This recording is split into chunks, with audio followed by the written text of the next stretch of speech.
Craig, congratulations on being inducted into the TCAV Hall of Fame. You join some of Victoria's coaching royalty, Ian Barclay, Anne Quinn, Judy Bull, and last year's inductee, Wes Horskins. I know you have been part of the TCAV for a long time, so I guess, what does this mean to you?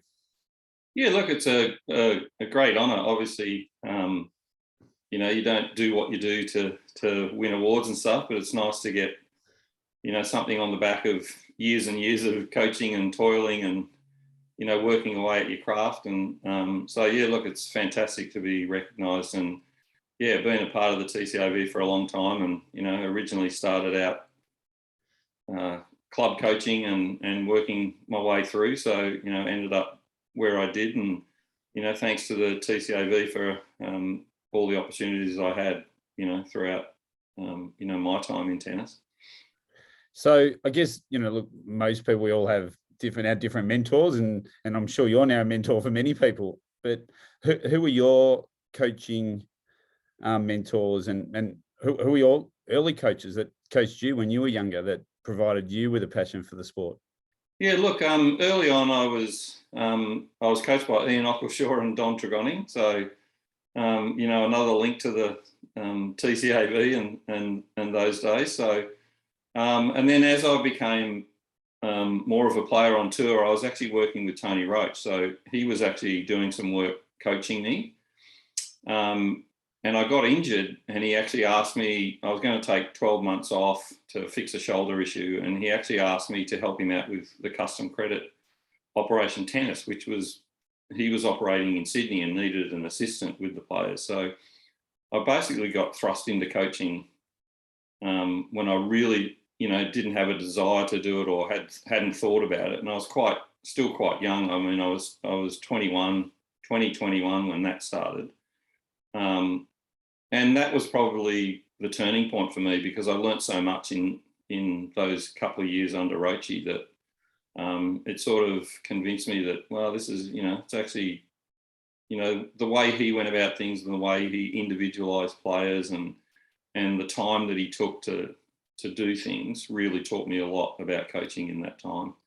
And then I actually went, after those 2 years, I went over to the US and worked with my brother at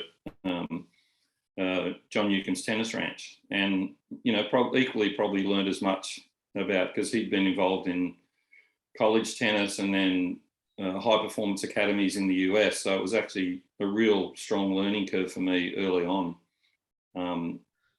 with my tennis. That so those sort of were the ones who taught me a lot about coaching right from the word go. And it was a high level, like with Roachy, it was Mark Kratzman, Shane Barr, so a lot of the top Australian players who came through that academy. So I was sort of thrust into it. And I hadn't really thought a lot about coaching because as a player, you really don't think about other players that much. You think about yourself more. And so it was actually interesting to learn that side of it that quickly.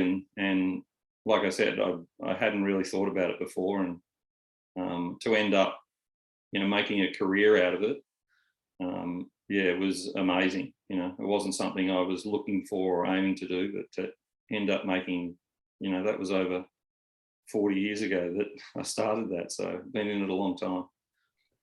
And so then when you came back to Melbourne, that you started your own business, or did you just work for people? What was? Yeah, I actually came back and I was the manager at Mountain Vale Indoor Tennis Centre when I first came back, and had no really, I didn't have any coaching certificates or anything. So I did the TCAV course in that year when I came back and started that, and, with a lot of friends and a lot of people I knew. And so that was sort of the start of me coaching. And then, from there went to Glen Tennis Club and was there for 15 years, coaching there, Wesley College and, Presbyterian Ladies College. So, it was a long time coaching a lot of players, met a lot of people, had a lot of kids, went to college tennis and kicked on and had careers in tennis. And some I still see who still play, which is an amazing thing to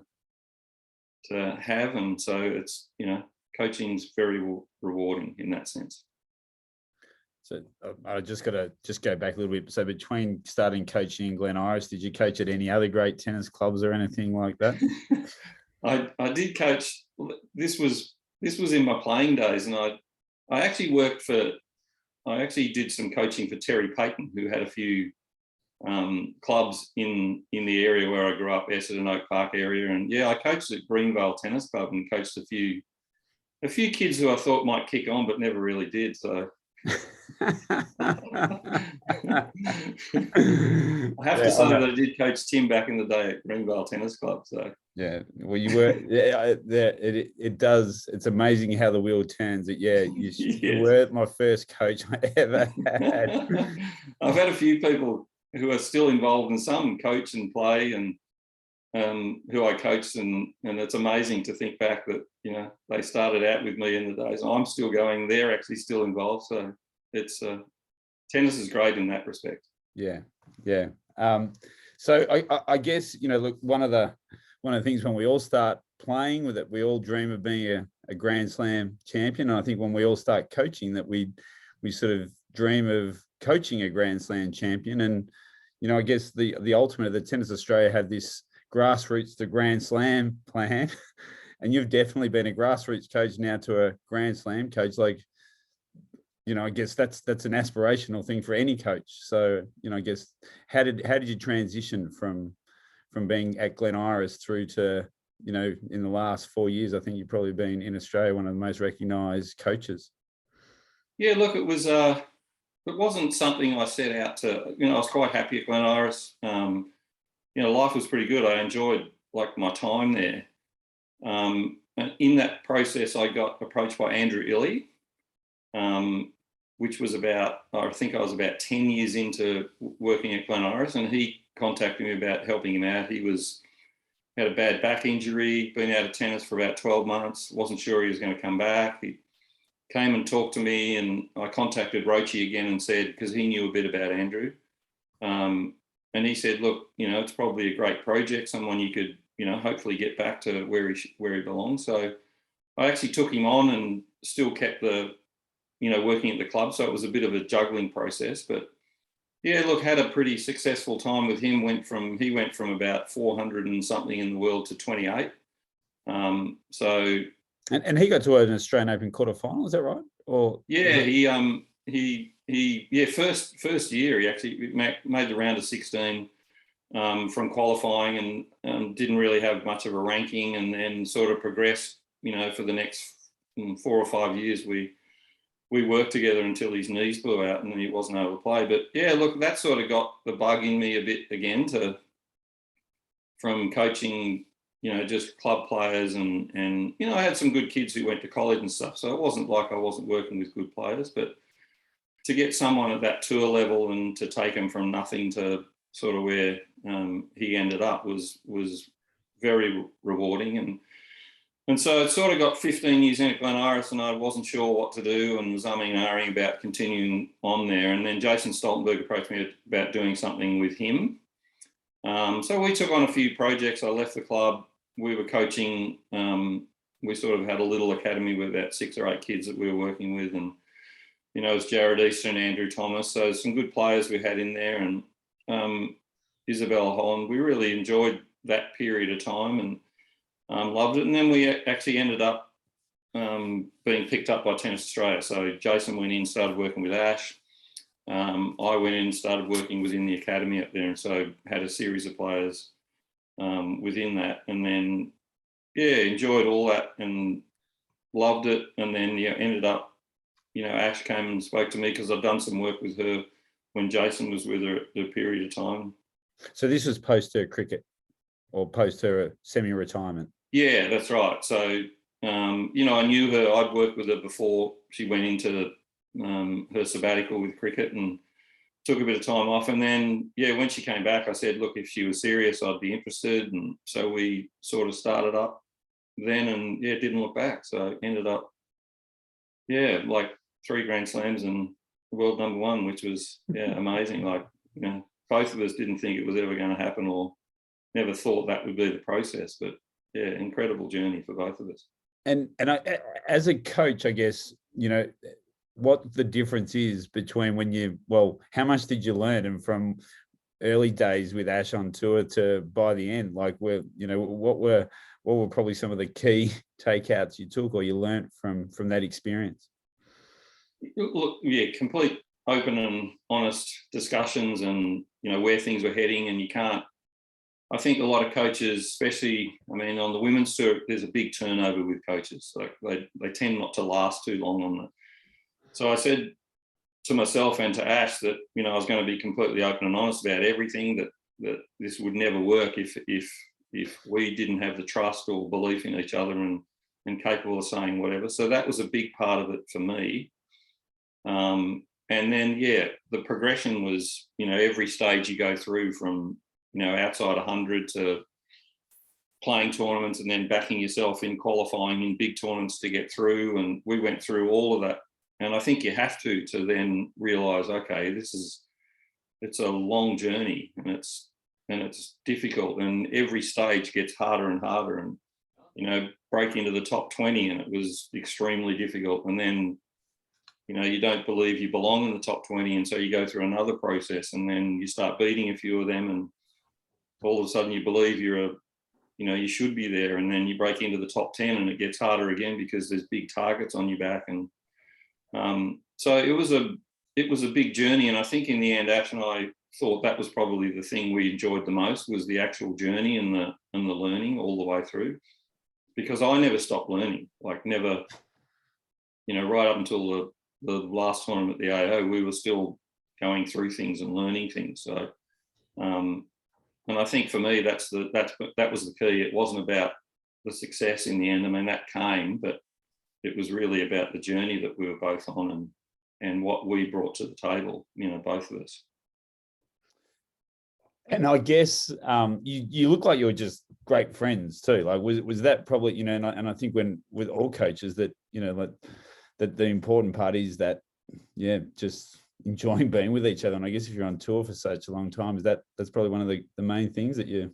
Yeah, I think the trust, that you have to develop a strong trust. And we went through a lot of ups and downs. So and then to know that I've got her back, she's got my back, all that sort of stuff. But also the progression for Ash, the buy-in, and the things she had to do to get to where she wasn't easy. A lot of players won't do it, and a lot of players don't do it, because often they do it and they find out they're not good enough. And a lot of players don't want to do it because they're afraid of finding out they're not good enough. And Ash was willing to take all that on. And so for me, that was super rewarding, and for her exactly the same. So they developed that trust all the way through.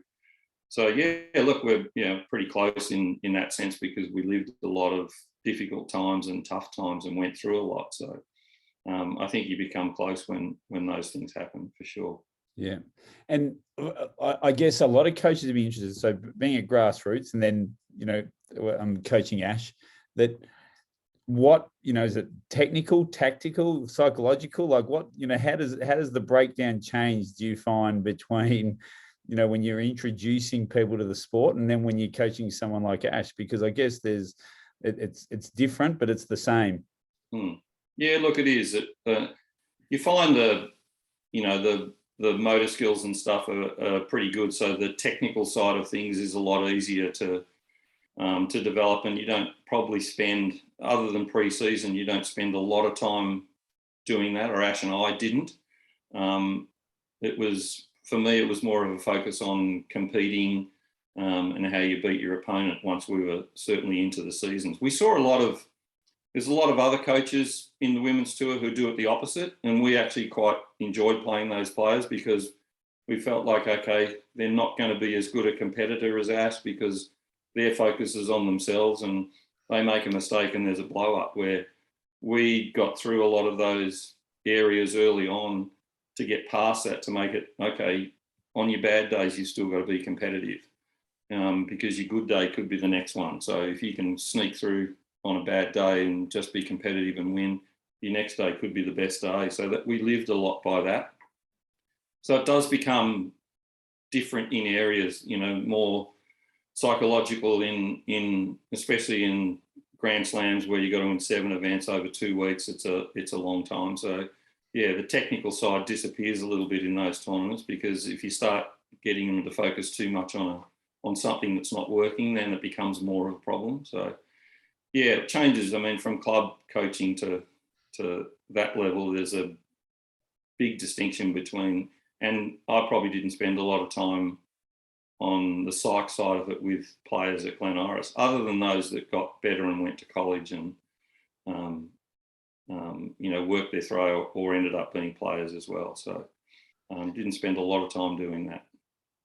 Oh, look, and I think most people will be interested that at the tour level that all players are talented to get to where they are. So it is the psychological side that made the difference with Ash. Like she just seems so can't. Well, she's obviously bottling. She's very good at it with a poker face or that sort of thing. That in the end, while she's so talented, that it was that side that made the difference. Do you think to her? Yeah, look, and she worked at it constantly. Like learning a forehand, it wasn't easy for her. She had to work on that side of it every day. So it wasn't something that she took on easily or did easily, but realised it was something that would help her. So I think if you watched her progression early on, and she would look at the box for reassurance a lot of the time.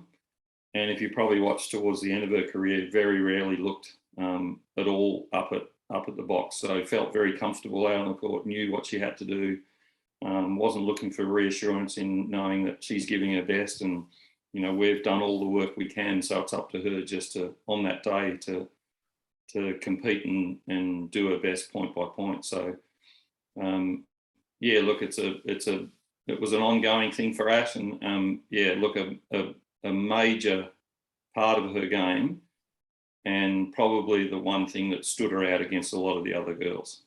Yeah. And is she just really talented as well?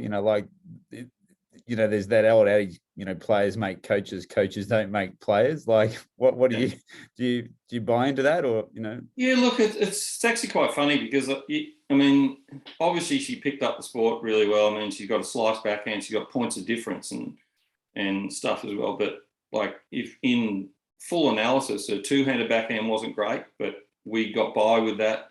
We developed and changed her serve a lot to get that into a better stroke. It's quite funny that everyone thought her volleys were unbelievable. She didn't really like coming into volley, didn't trust her volleys, which is quite strange. Technically not great. Very loose on the wrist on the forehand volley. So, there are things that you sort of go, like people say, she was always going to make it. She's so talented. But to know how hard she worked at every aspect of her game sort of you sort of go, well, hang on a sec, you guys don't realise how hard she actually worked to get to where she was. So I think talent takes you so far.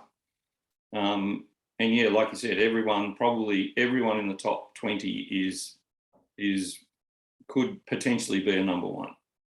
And so what makes the difference in that area? But look, yeah, she's gifted by hand in that sense. Like, she can play golf unbelievably well. She plays cricket.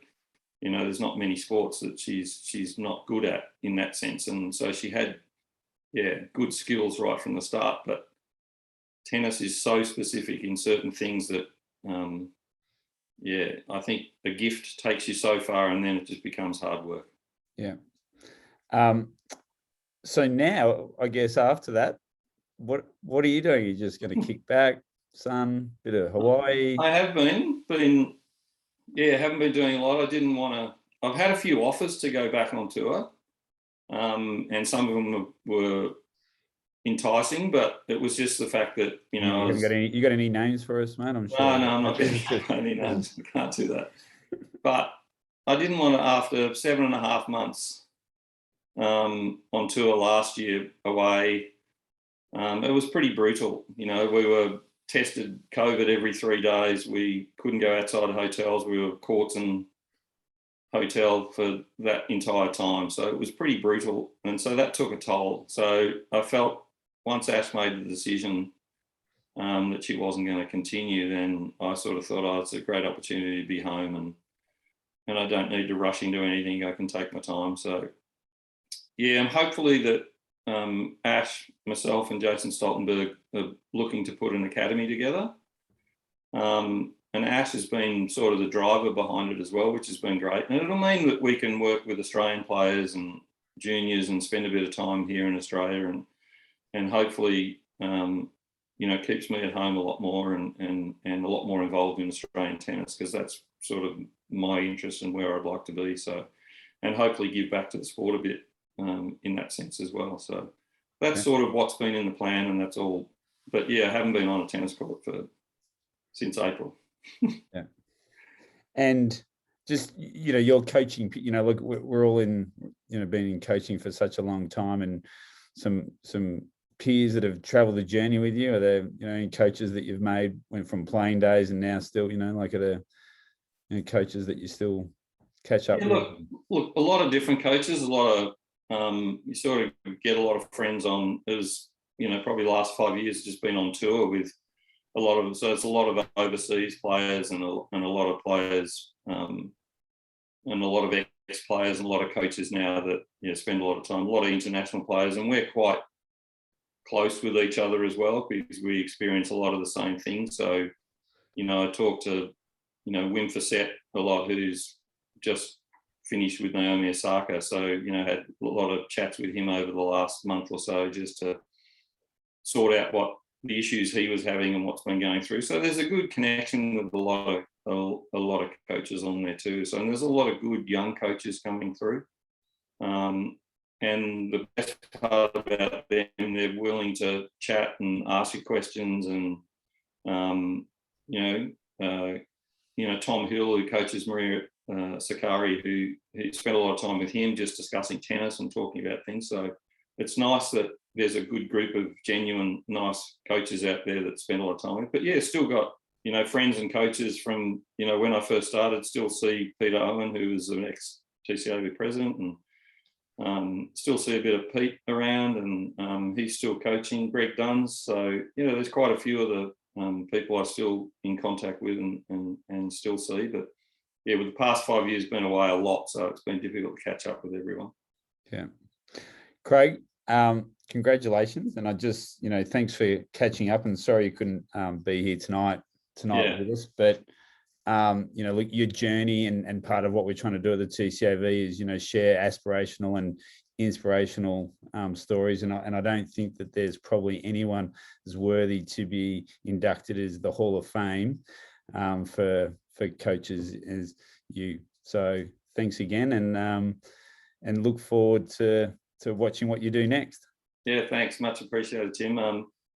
Sorry I couldn't be there on the night, but I will be away, and I hope it's a great night for everyone. And obviously pretty honoured to get into the Hall of Fame at the TCAV. And I've got my award here, and that's going to take pride of place up on the wall.